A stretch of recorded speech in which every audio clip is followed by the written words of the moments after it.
ಶುರು ಮಾಡಲ. ಹಾಂ ಸರ್, ಸ್ಟಾರ್ಟ್ ಮಾಡಿ. ನಶಮುಕ್ತ ಭಾರತ ಎಂಬ ರೀತಿಯಲ್ಲಿ ನಮ್ಮ ನಶಮುಕ್ತ ಕರ್ನಾಟಕ ಮತ್ತು ಬೆಳಗಾವಿ ಜಿಲ್ಲಾ ಪೂರ್ತಿ ಸ್ಕೂಲ್, ಕಾಲೇಜಸ್, ಪಬ್ಲಿಕ್ ಪ್ಲೇಸಲ್ಲಿ ಜಾಥಾ ಕಾರ್ಯಕ್ರಮಗಳು, ಅವೇರ್ನೆಸ್, ಸೆಮಿನಾರ್ ಪ್ರೋಗ್ರಾಮ್ಸ್ ಅಂತಾಗ ಜಿಲ್ಲೆ ಪೂರ್ತಿ ಮಾಡ್ತಾಯಿದ್ದೀವಿ. ನಮ್ಮ ಪ್ರತಿ ಸ್ಟೇಷನ್ ಮಟ್ಟದಲ್ಲಿ, ಸರ್ಕಲ್ ಇನ್ಸ್ಪೆಕ್ಟರ್ ಮಟ್ಟದಲ್ಲಿ, DSP ಮಟ್ಟದಲ್ಲಿ ಮತ್ತು SP ನೇತೃತ್ವದಲ್ಲಿ ಕೂಡ ಕೆಲವೊಂದು ಕಡೆ ಮಾಡ್ತಾಯಿದ್ದೀವಿ. ನಾವು ಬೆಳಗಾವಿ ಜಿಲ್ಲೆಯಲ್ಲಿ ಇಲ್ಲಿ ಚಿಕ್ಕೋಡಿಗೆ ಬಂದು ಚಿಕ್ಕೋಡಿ ನಮ್ಮ ಇಂಜಿನಿಯರಿಂಗ್ ಕಾಲೇಜಲ್ಲಿ ಒಂದು ಕಾರ್ಯಕ್ರಮವನ್ನು ಮಾಡಿದ್ದೀವಿ. ಇವತ್ತು ಇಂಥಗ ಒಂದು ಮಾದಕ ವಸ್ತುಗಳು ಒಂದು ದೇಶವನ್ನು ಹಾಳು ಮಾಡೋದಕ್ಕೆ ನಮ್ಮ ಆ್ಯಂಟಿ ನ್ಯಾಷನಲ್ ಎಲಿಮೆಂಟ್ಸ್ ಹೆಂಗೆ ಯೂಸ್ ಮಾಡ್ತಾರೆ, ಅದಲ್ಲದೆ ಸಾರ್ವಜನಿಕರು ಯಾವ ರೀತಿಯಲ್ಲಿ ತೊಂದರೆವಾಗುತ್ತದೆ ಮತ್ತು ಅದು ಕನ್ಸ್ಯೂಮ್ ಮಾಡುವ ಪ್ರತಿಯೊಬ್ಬರಿಗೆ ಹೆಂಗೆ ತೊಂದರೆವಾಗುತ್ತದೆ, ಇದರ ಮೂಲಕ ಹೆಂಗೆ ಒಂದು ಕ್ರೈಮ್ ಆಗುತ್ತದೆ, ಕ್ರೈಮ್ಗೆ ಒಂದು ಮಾದಕ ವಸ್ತುಕ್ಕೆ ಯಾವ ರೀತಿಯಲ್ಲಿ ಸಂಬಂಧ ಇದೆ ಎಂಬುದರ ಬಗ್ಗೆ ಒಂದು ಡೀಟೇಲ್ ಆಗಿ ಸ್ಟೂಡೆಂಟ್ಸ್ ಜೊತೆ ಇಂಟ್ರ್ಯಾಕ್ಟ್ ಮಾಡಿಬಿಟ್ಟು ಒಂದು ಕಾರ್ಯಕ್ರಮವನ್ನು ಮಾಡಿಸಿದ್ದೀವಿ. ಸೊ ಮುಂದಿನ ದಿವಸಗಳಲ್ಲಿ ಈಗ ಬೇರೆ ಬೇರೆ ಕಡೆ ಗೋಕಾಕಲ್ಲಿ ಜಾಥಾ ಇದೆ, ಆಲ್ರೆಡಿ ಬೈಲೂರಿನಲ್ಲಿ ಒಂದು ಆಗಿದೆ, ಕಿತ್ತೂರಲ್ಲಿ ಆಗಿದೆ. ಸೊ ಎಲ್ಲ ಕಡೆನೂ ಮಾಡ್ತಾಯಿದ್ದೀವಿ. ಸೊ ಅದು ಒಂದು ರೂಟೀನ್ ಪ್ರೋಗ್ರಾಮಲ್ಲಿ ಇವತ್ತೊಂದು ಇಲ್ಲಿ ಚಿಕ್ಕೋಡಿಯಲ್ಲಿ ಆಗಿದೆ. ಸರ್, ಈಗ ನಿಪ್ಪಾಣಿ ಭಾಗದಲ್ಲಿ ಭಾಳಷ್ಟು ಸರಣಿ ಕಳ್ಳತನ ಪ್ರಕರಣಗಳು ಆಗ್ತವೆ ಸರ್, ಮತ್ತು ಆ ಪ್ರಕರಣಗಳು ಭೇದಿಸೋ ಪ್ರಕರಣಗಳು ಸಹ ಕಡಿಮೆ ಆಗ್ತವೆ ಸರ್. ಯಾವ ನಿಪ್ಪಾಣಿಯಲ್ಲಿ ಈಗ ಮೇಲಿಂದ ಬಹಳ ಸರಣಿ ಕಳ್ಳತನ ಪ್ರಕರಣ ಆಗ್ತವೆ. ಈಗ 3-4 ವರ್ಷ ಆದರೂ ಸಹ ಪ್ರಕರಣಗಳು ಇನ್ನೂ ಭೇದಿಸೋ ಪ್ರಕರಣ ಆಗ್ತಾರೆ. ಸೊ ಈಗ ಒಂದು ಇಂಥ ಕಳ್ಳತನಗಳನ್ನು ತಡೆಗಟ್ಟುವುದಕ್ಕೆ ಮತ್ತು ಪತ್ತೆ ಮಾಡೋದಕ್ಕೆ ಕ್ಯಾಮರಾಸ್ ಕೂಡ ನಾವು ಜಾಸ್ತಿ ಮಾಡ್ತಾ ಇದ್ದೀವಿ. ಸೊ ಜಿಲ್ಲೆ ಪೂರ್ತಿ ಸುಮಾರು ಒಂದು 50 ಕಡೆ 100 ಕಡೆ ಕ್ಯಾಮರಾ ANPR ಕ್ಯಾಮರಾಸ್ ಅಂದರೆ ಹೇಳ್ತೀವಿ. ಆಟೋಮೆಟಿಕ್ಲಿ ನಂಬರ್ ಪ್ಲೇಟನ್ನು ಕ್ಯಾಪ್ಚರ್ ಮಾಡ್ತದೆ. 100 ಲೊಕೇಶನ್ಗಳಲ್ಲಿ ಇಂಥ ಕ್ಯಾಮರಾವನ್ನು ಹಾಕ್ತೀವಿ. ಮತ್ತು ಅದಲ್ಲದೆ ಸೊ ನಾರ್ಮಲ್ ಸರ್ವೈಲೆನ್ಸ್ ಕ್ಯಾಮರಾ ಅದು ಒಂದು 100 ಲೊಕೇಶನ್ಗಳಲ್ಲಿ ಕೂಡ ನಾವು ಹಾಕ್ತಾ ಇದ್ವಿ ಈಗ ಇತ್ತೀಚೆಗೆ. ಸರ್, ಗಡಿ ಭಾಗದಲ್ಲಿ ಸಾಕಷ್ಟು ಅಪರಾಧಗಳು ಮಹಾರಾಷ್ಟ್ರ, ಕರ್ನಾಟಕ ಈ ಕಡೆದ ಆರೋಪಿಗಳು ಆ ಕಡೆ ಹೋಗ್ತಾರೆ, ಅದಕ್ಕೆ ಏನು ವಿಶೇಷ ಏನು? ಸೊ ಕೋಆರ್ಡಿನೇಷನ್ ಮೀಟಿಂಗ್ ಪೀರಿಯಡಿಕ್ಲಿ ಇಲ್ಲಿ ಲೋಕಲ್ ಆಫೀಸರ್ಸ್ ಮಾಡ್ತಾನೆ ಇರ್ತಾರೆ.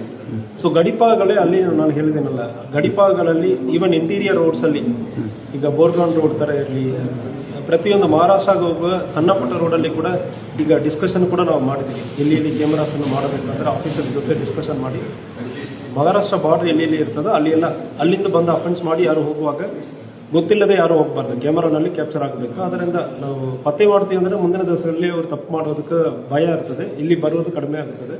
ಆ ಉದ್ದೇಶದಲ್ಲಿ ಸರ್ವೈಲೆನ್ಸನ್ನು ಇನ್ನೂ ನಾವು ಜಾಸ್ತಿ ಮಾಡ್ತಾ ಇದ್ದೀವಿ. ಸರ್, ಮೀಟರ್ ಬಡ್ಡಿ ಬಹಳಷ್ಟು ಪ್ರಕರಣಗಳು ಇದೆ ಸರ್, ಅದ್ರ ಬಗ್ಗೆ ಏನು ವಿಶೇಷ? ಮೀಟರ್ ಬಡ್ಡಿ ಬಗ್ಗೆ ಸಾರ್ವಜನಿಕರಿಗೆ ನಾವು ಏನು ಹೇಳ್ಕೊಳ್ತೀವಿ ಅಂದರೆ, ದಯವಿಟ್ಟು ಯಾರು ಎದುರ್ಕೊಳ್ಳಬೇಡ. ಯಾರು ನಿಮಗೆ ತೊಂದರೆ ಕೊಡ್ತಾರೆ ಅಂದರೆ ನೀವು ಕಂಪ್ಲೇಂಟ್ ಕೊಡ್ತೀರಂದರೆ 100% ನಾವು ತೊಗೊಂಡು ಕೇಸನ್ನು ದಾಖಲು ಮಾಡ್ತೀವಿ. ಒಂದು ವೇಳೆ ನಿಮ್ಮ ಜಮೀನನ್ನು ಬರೆದು ತೊಂದರೆ ಮಾಡ್ತಾ ಇದ್ದಾರೆ, ಎಕ್ಸಾರ್ಬಿಟೆಂಟ್ ಇಂಟ್ರೆಸ್ಟ್ ರೇಟ್ ಕಾಯ್ದೆ ಅಡಿಯಲ್ಲಿ ಆ ರಿಜಿಸ್ಟ್ರೇಷನನ್ನು ಕ್ಯಾನ್ಸಲ್ ಮಾಡೋದಕ್ಕೂ ಕೂಡ ಅವಕಾಶ ಇರ್ತದೆ. ದಯವಿಟ್ಟು ನೀವು ಮುಂದೆ ಬರಬೇಕು, ಸಾರ್ವಜನಿಕರು ಮುಂದೆ ಬನ್ನಿ, ಯಾವುದೇ ಯಾರಿಗೆ ಹೆದರಿಕೆ ಬೇಡ, ನಾವು ನಿಮ್ಮ ಜೊತೆಗೆ ಇದ್ದೀವಿ. ಮೀಟರ್ ಬಡ್ಡಿ ಯಾರು ಅಂತಾಗ ಮಾಡ್ತಾರಂದರೆ ಅದಕ್ಕೆ ಅವಕಾಶ ಕೊಡಬೇಡ, ನೀವು ಪೊಲೀಸಲ್ಲಿ ಕಂಪ್ಲೇಂಟ್ ಕೊಡಿ, ನಾವು ಕ್ರಮ ಕೈಗೊಳ್ತೀವಿ. ಸರ್, ವಿಶೇಷವಾಗಿ ಯುವಕರು ಸೈಬರ್ ಕ್ರೈಮ್, ಹನಿ ಟ್ರ್ಯಾಪ್ ಅಂತ ಭಾಳಷ್ಟು ಪ್ರಕರಣ ಆಗ್ತಾಯಿದೆ ಸೋಷಿಯಲ್ ಮೀಡಿಯಾ ಮುಖಾಂತರ, ಅದ್ರ ಬಗ್ಗೆ ಏನು ಯೋಚಿಸ್ತೀರಿ ಸರ್ ಯುವಕರಿಗೆ? ಸೊ ಸೈಬರ್ ಕ್ರೈಮಲ್ಲಿ ಇತ್ತೀಚೆಗೆ ಇನ್ವೆಸ್ಟ್ಮೆಂಟ್ ಫ್ರಾಡ್ ಅಂದರೆ ಭಾಳಷ್ಟು ನಡೀತಾ ಇದೆ. ಸೊ 1 ಲಕ್ಷ ಕೊಡ್ತೀರಂದ್ರೆ 1 ವರ್ಷದಲ್ಲಿ ಅದು 2 ಲಕ್ಷ ಆಗ್ತದೆ ಅಂದರೆ ಡಬ್ಲಿಂಗ್ ಅಂದರೆ ಹೇಳ್ತಾ ಇದ್ದಾರೆ. ಯಾವುದೇ ಇಂತಾಗ ಶೇರ್ ಮಾರ್ಕೆಟಲ್ಲಿ, ಯಾವುದೇ ಇಂಟರ್ನ್ಯಾಷನಲ್ ಶೇರ್ ಮಾರ್ಕೆಟಲ್ಲಿ ಇರಲಿ, ಸೊ ಅಶ್ಯೂರ್ಡ್ ಆಗಿ ನೀವು 1 ಲಕ್ಷ ಕೊಡ್ತೀರಂದ್ರೆ ಇನ್ನೊಂದು ಲಕ್ಷ ಕೊಡ್ತೀವಿ ಅಂದರೆ ಹೇಳೋದಕ್ಕೆ ಯಾರಿಗೂ ಅಂತಾಗ ಮಾಡುವುದಕ್ಕೂ ಸಾಧ್ಯ ಇಲ್ಲ. ಸೊ ಅದರಿಂದ ಸಾರ್ವಜನಿಕರಿಗೆ ನಾವು ಏನು ಹೇಳ್ಕೊಳ್ತೀವಿ ಅಂದರೆ, ದಯವಿಟ್ಟು ಇಂತಾಗ ಯಾರೇ ನಿಮ್ಮ ಕಡೆ ಹಣ ವಸೂಲಿ ಮಾಡ್ತಾರಂದರೆ ನಿಮಗೆ ಮಾಹಿತಿ ಇದೆ ಅಂದರೆ ಪೊಲೀಸ್ ಕಡೆ ತಿಳಿಸಿ. ಅಂತಾಗ ಕೊಟ್ಟಿದ್ದಾರೆ ಅಂದರೆ ತಕ್ಷಣ FIR ಮಾಡಿ 100% ಅಂತಾಗ 1 ಲಕ್ಷಕ್ಕೆ ವರ್ಷಕ್ಕೆ 1 ಲಕ್ಷ ನಿಮಗೆ ಸಂಪಾದನೆ ಮಾಡಿ ಅವ್ರು ಕೊಡೋದಕ್ಕೆ ಸಾಧ್ಯನೇ ಇಲ್ಲ. ಅಂತಾಗ ಅವ್ರು ಸಂಪಾದನೆ ಮಾಡೋರು ಅವ್ರ ರಿಲೇಟಿವ್, ಅವ್ರ ಸಂಬಂಧಿಕರ ಕಡೆ ಮಾಡಿ ಕೊಡಬಾರ್ದಲ್ಲ, ಅವ್ರು ಯಾಕೆ ನಿಮ್ಮ ಕಡೆ ಬರ್ತಾ ಇದ್ದಾರೆ? ಸೊ ಇನಿಷಿಯಲಿ ಒಂದು 4 ತಿಂಗಳಿಗೆ 5 ತಿಂಗಳಿಗೆ ಕೊಡ್ತಾರೆ. ನೀವು 1 ಲಕ್ಷ ಕೊಡಿ, ತಿಂಗಳಿಗೆ ಒಂದು 6,000 8,000 ಕೊಡ್ತೀವಿ ಅಂದರೆ ಹೇಳ್ತಾರೆ. ಸೊ 6 ತಿಂಗಳಲ್ಲಿ ಅವರು 7 ತಿಂಗಳಲ್ಲಿ ನೀವು ಕೊಟ್ಟಿರೋ ಹಣದಲ್ಲಿ ಒಂದು 50,000 ಕೊಡ್ತಾರೆ. ಅದನ್ನು ನಿಮ್ಮ ರಿಲೇಟಿವ್ಗೆ ನೀವು ಹೋಗಿ ಹೇಳಿ ಅಂದರೆ ಹೇಳ್ತಾರೆ. ಇದೇ ಥರ ಒಂದು 100 ಜನ ಕಡೆ ತೊಗೊಂಡಾದ್ಮೇಲೆ ಊರು ಬಿಟ್ಟು ಹೋಗ್ತಾರೆ. ಸೊ ಇದು ನಡೀತಾ ಇದೆ. ಅದಕ್ಕೆ ಯಾವುದಕ್ಕೆ ಅವಕಾಶ ಕೊಡಬೇಡ, ಇಂತಾಗ ನಿಮಗೆ ಯಾವುದೇ ರಿಟರ್ನ್ಸ್ ಸಿಗೋದು ಸಾಧ್ಯನೇ ಇಲ್ಲ. ಸರ್, ಈಗ ಆ್ಯಪ್ ಮುಖಾಂತರ ಕಂಪ್ಲೀಟ್ ಮಾಡ್ಬೇಕಂತ ಗೊತ್ತಿರುತ್ತಾವೆ, ಯಾವುದೋ ಹೆಸರು ಇದು ಮಾಡಲ್ಲ ಅಂತ ಬಹಳಷ್ಟು ಫೇಕ್ ಕಾಲ್ಸ್ ಇರ್ತವೆ ಸರ್. ಪೊಲೀಸರು ಅಲ್ಲಿ ಹೋದ ನಂತರ ಅದು ಕಾಲ್ ಆಗ್ತಾರಲ್ಲ ಅಥವಾ ಫೇಕ್ ಇರುತ್ತೆ, ಅದು ಹೇಗೆ ವೆರಿಫೈ ಮಾಡ್ತೀರಾ ಸರ್? ಇಲ್ಲ, ನಾವು ಫಸ್ಟ್ ಈಗ ನಮಗೆ ಮಾಹಿತಿ ಬಂದ ತಕ್ಷಣ ಮಾಹಿತಿಯಲ್ಲಿ ಇರೋದೆಲ್ಲ ನಿಜ ಅಂದರೆ ನಾವು ಅಂದ್ಕೊಳ್ಳಲ್ಲ. KSPF ಅಲ್ಲಿ ನೀವು ಮಾಹಿತಿ ಕೊಡಿ, ನಾವು ಕ್ರಮ ಕೈಗೊಳ್ತೀವಿ ಅಂದರೆ ಹೇಳ್ತೀವಲ್ಲ, ಜನ ಮಾಹಿತಿ ಕೊಡ್ತಾರೆ. ಕೆಲವೊಬ್ಬರ ಉದ್ದೇಶಪರವಾಗಿ ಅವ್ರಿಗೆ ಆಗದೇ ಇರೋರ ಮೇಲ್ಗಡೆ ಕಂಪ್ಲೇಂಟ್ ಕೊಟ್ಟಿರ್ತಾರೆ.